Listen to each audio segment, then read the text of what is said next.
All right, welcome back. Welcome back to Math is Easy, step by step. Here in this part 4 video, we're going to try to see if option B is the correct answer, given in the brackets we have a value of 0 and 1. Remember, the 0 is our x, the y is our 1, or A and B values.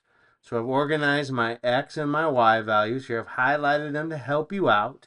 The formula to determine the interval is f of y minus f of x divided by y value minus our x value. Y and x are given again in the brackets in the particular problem, or the options for the answers, excuse me. So remember, in order to find my f of y value, I'm going to take the function of x equals 2x squared minus 3.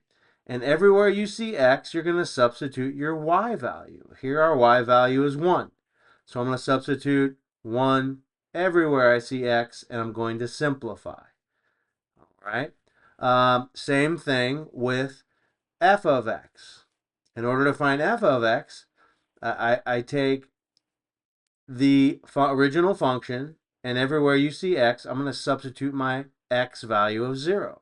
So here you can see f of 0 equals 2 times 0 squared minus 3.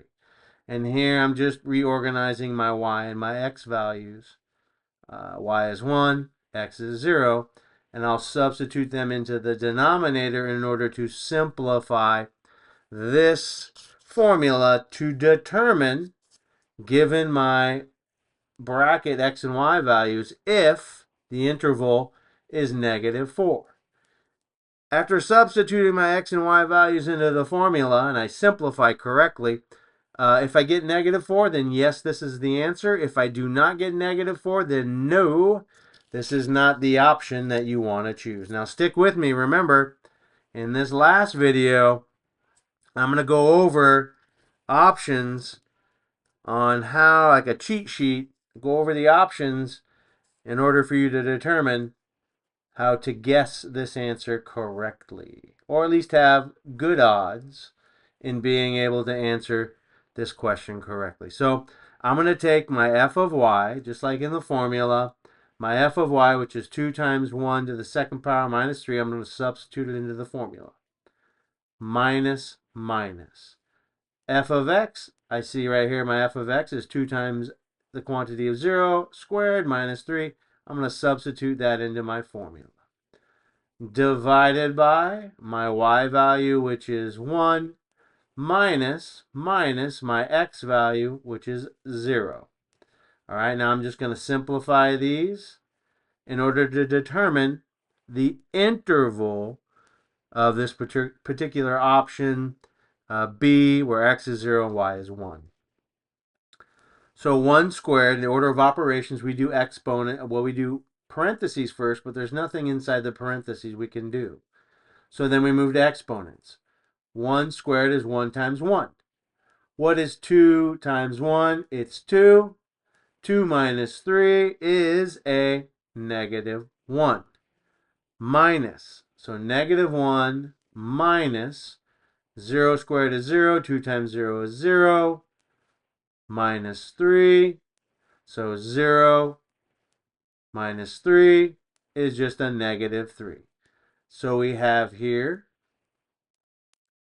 1 squared, again, is 1, times 2 is 2. 2 minus 3 is a -1, minus a -3, all divided by 1 minus 0. So again, 2 times that 1 squared is 2, minus 3. And I'm just going to break this down a little more so you can see it. So again, 1 squared is 1. 1 times 1 is 1. 1 times 2 is 2. Okay, plus, I put a plus sign between these two terms, a -3. I bring down that minus sign, right? 0 squared is 0. 2 times 0 is 0. And I'm just going to bring down that -3 term. All divided by 1 minus 0. Right? And what's 1 minus 0? You're left with 1. So let's try to simplify the numerator, the top part of the fraction. What is 2 plus a negative 3? That's negative 1. Minus minus negative 3. Okay, and then that's all over divided by 1. I'm going to show you that here now. And again, we have a negative value. It's in a negative invisible 1. Check out my videos on invisible ones. It will clarify what you need to do here, and you need to distribute or multiply. That negative 1 times a negative 3 gives you a positive 3. Negative 1, I just bring that on over. The 1 in the denominator's place, I bring that over. What is a negative 1 plus a positive 3? You owe me $1. And, well, let me just rethink this. This is simply, you have $3, you owe me $1, you pay me back that dollar. What are you left with? You're left with $2. Okay, so our interval is 2 when our x and y value is 0 and 1. Is that what we're looking for in option B? In option B, nope, it's a negative 4. So cross off option A, cross off option B.